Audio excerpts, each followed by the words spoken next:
महत्त्वाची बातमी मुंबईच्या काळा चौकी परिसरातील बीएमसीच्या बंद असलेल्या शाळेत आग लागल्याची माहिती मिळते।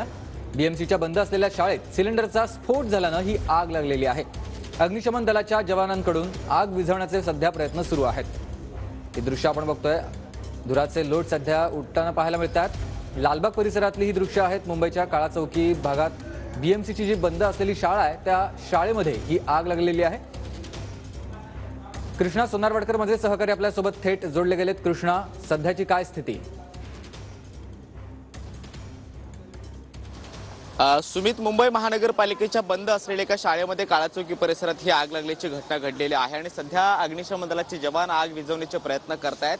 मागच्या काही वर्षापासून मुंबई महानगरपालिकेचं हे साईबाबा पाच स्कूल नावाचं जी शाळा आहे ती बंद आहे आणि इथे कुठलेही विद्यार्थी सध्या शिकत नाहीत, कुठल्याही पद्धतीचा वापर या शाळेचा होत नाहीये। मात्र आतमध्ये कोविड काळामध्ये जे काही लसीकरणासाठी हे सेंटर बनवण्यात आलेलं होतं आणि आतमध्ये काही ऑक्सिजन सिलेंडर जे होते ते ठेवण्यात आलेले होते, शिवाय काही गाद्या सुद्धा होत्या आणि अचानक हा स्फोट सिलेंडरमध्ये झाला। जवळपास 5 ते 6 ऑक्सिजन सिलेंडर जे ठेवण्यात आलेले होते ते फुटल्याची माहिती मिळते आहे आणि सध्या अग्निशमन दलाच्या जवानांकडून आतमध्ये आग विझवण्याचे प्रयत्न सुरू आहेत।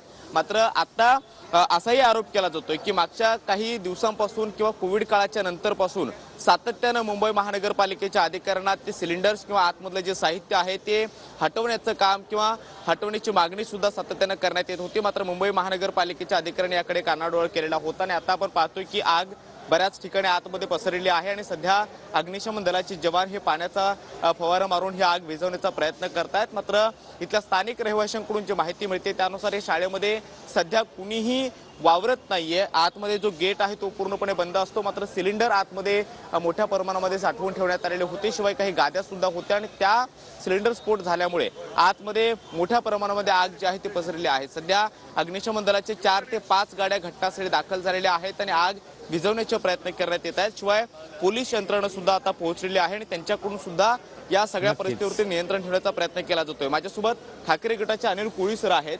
सर, तुम्ही एक आरोप केला की मुंबई महानगरपालिकेच्या अधिकाऱ्यांना वारंवार तुम्ही ही मागणी करत होता की ही डिमोलिशन करण्यात यावं किंवा याच्यावरती योग्य ते पावलं उचलण्यात यावी, मात्र मुंबई महानगरपालिकेनं पाऊल उचललेलं नाही। मुंबई महानगरपालिकेची ही साईबाबा महानगरपालिकेची शाळा ही 3-4 वर्षापूर्वी ही C1 कॅटेगरीमध्ये आल्यामुळे ही शाळा खाली गेली आणि इतर या शाळेतले विद्यार्थी इतर ठिकाणी पाठवण्यात आले या लालबाग विभागामध्ये आणि त्यावेळेला तोडण्याचं काम सुरू होतं, पण अचानक काय सुबुद्धी सुचली, दुर्बुद्धी सुचली, त्यांनी तोडण्याचं काम बंद केलं आणि त्याच्यानंतर हे शाळा तशीच पडीक आहे। आणि ज्या वेळेला कोविड चालू होतं त्यावेळेला इथे वॅक्सिनेशन सेंटर चालायचं, त्याच्यानंतर इथे कोविड संपल्यानंतर इथे कोविड काळामध्ये या इमारतीचा वापर झाला, मात्र त्यानंतर या इमारतीमध्ये ऑक्सिजनचे सिलेंडर तसेच ठेवण्यात आले होते। आग लागल्यानंतर याच सिलेंडरचा स्फोट झाला आणि त्याच्यामुळे ही मोठी दुर्घटना घडलेली आहे। धन्यवाद तुम्ही दिलेल्या सविस्तर माहितीसाठी।